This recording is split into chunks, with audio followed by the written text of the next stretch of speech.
Good afternoon, students. Welcome to the Saint Engines online classes, class 9th, subject physics and chapter 1, that is motion. In the last video, we have discussed about the two types of acceleration, that is uniform acceleration and non-uniform acceleration with their examples. Now, we are going to discuss next topic, that is what do you mean by graphical representation of motion. It means when the motion of an object is measured in terms of distance traveled by it.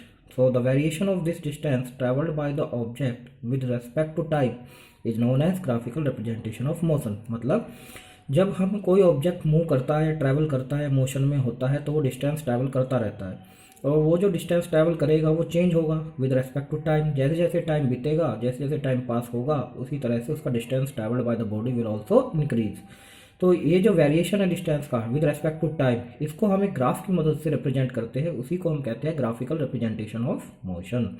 So let us discuss the various types of graph, that is distance. First one is distance time graph. Distance time graph हम यहाँ पर पढ़ेंगे. And our first is distance time graph for stationary object. Stationary means रुका हुआ object होता है. For uniform and non uniform motion. So let us discuss what is distance time graph for a stationary body. You know that when the body is stationary, जब object हमारा stationery होता है तो उसका जो डिस्टेंस होगा वो चेंज नहीं होगा. आप देख सकते हैं इस ग्राफ में the distance is plotted against Y axis and the time is plotted on X axis. तो आप देख सकते हैं कि जब at time t equals to 0 जो डिस्टेंस था, उसने ऑब्जेक्ट ने कुछ ऑलरेडी पहले से ही डिस्टेंस को ट्रैवल कर लिया था, उसके बाद वो रुक गया, स्टेशनरी हो गया. अब जैसे जैसे टाइम बीतता जा रहा है, time becomes 1 second, distance is same. Time becomes 2 second, distance is same. Time becomes 3 second, distance is same. Distance is not changing.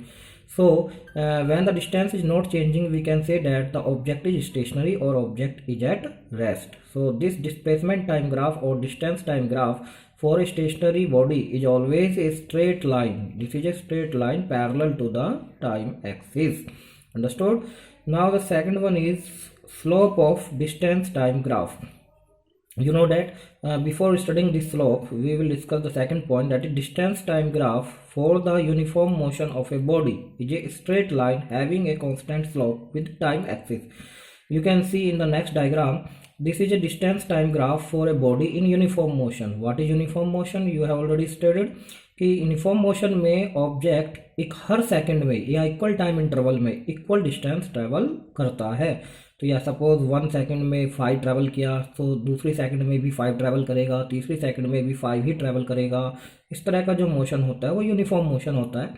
So in for a uniform motion the distance time graph you can see, जब object 0 at time t equals to 0, suppose object ने start किया rest से, तो उसका distance travelled भी 0 था. Suppose after time t1 और after time t1 the distance travelled is suppose x1 and after time t2 suppose distance becomes x2.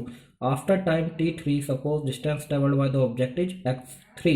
Suppose after time t4 the distance travelled by the object becomes x4. You can see that जैसे जैसे time बीतता जाएगा उसका जो distance travelled है वो भी बढ़ता जाएगा और हर सेकंड में इक्वल टाइम इंटरवल में जो बॉडी है वो इक्वल डिस्टेंस ट्रैवल करेगा, यानी यूनिफॉर्म मोशन में है.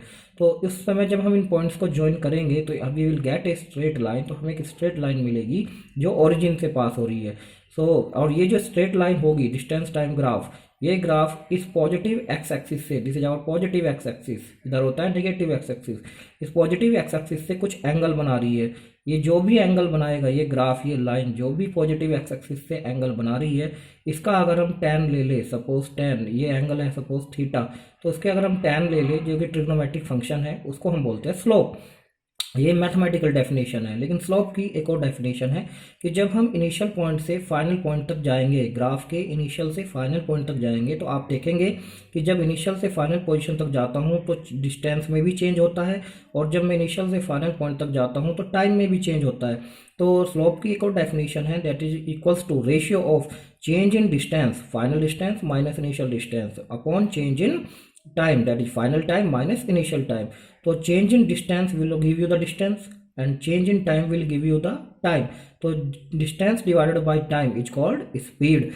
So by finding the slope, अगर हम इस distance time graph का slope find कर ले तो उसके slope find करने से सीधा सीधा हमें क्या मिल जाता है, speed of the object. तो distance time graph का ये importance है कि हम slope find करके distance time graph का speed of the object calculate कर सकते हैं.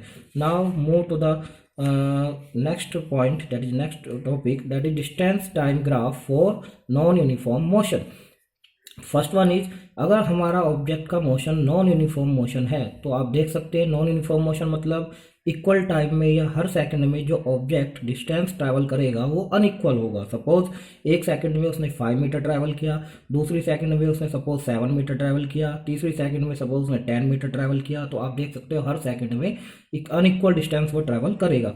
तो इस तरह से जब वो ट्रैवल करेगा तो आपका जो ग्राफ होगा, डिस्टेंस टाइम ग्राफ जो होगा, it will be A curve and rising upward, ऊपर की तरफ उठता हुआ एक कर्व होगा. It will not come A straight line. Straight line तब आता है जब यूनिफॉर्म मोशन होता है बॉडी का.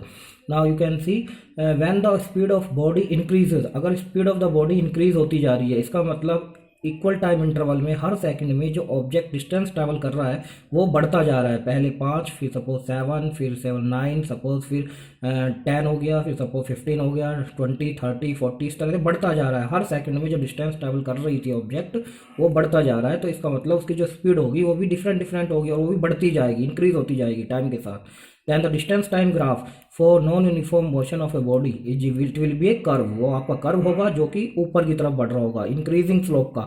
इंक्रीजिंग स्लोप का मतलब वो जो कर्व होगा ऊपर की तरफ बढ़ रहा होगा. Hence motion of the body, क्योंकि स्पीड लगातार बढ़ रही है, दैट मीन्स अगर उसकी एक पर्टिकुलर डायरेक्शन है तो उसकी वेलोसिटी बढ़ रही है, इस मतलब चेंज हो रही है.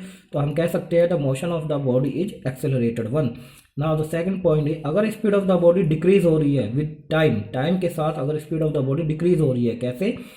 Suppose time T equals to 1 second पर डिस्टेंस ट्रैवल उसने किया 10 मीटर टाइम, फिर अगली सेकंड में सपोज उसने 8 मीटर ट्रैवल किया, फिर थर्ड सेकंड में उसने सपोज 5 मीटर ट्रैवल किया. अब देख सकते हो अब जैसे जैसे एक एक सेकंड का इंटरवल होता जा रहा है उसका जो डिस्टेंस ट्रैवल है वो धीरे धीरे कम होता जा रहा है. दैट मीन्स उसकी जो स्पीड होगी वो क्या होगी, धीरे धीरे डिक्रीज हो रही है टाइम के साथ.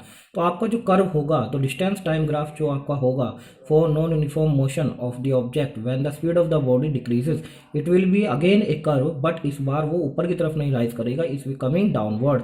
उसका जो स्लोप होगा वो डिक्रीज हो रहा होगा, it will have a decreasing slope, you can see here. So thus the speed of the body decreases with time. So thank you students, thank you very much.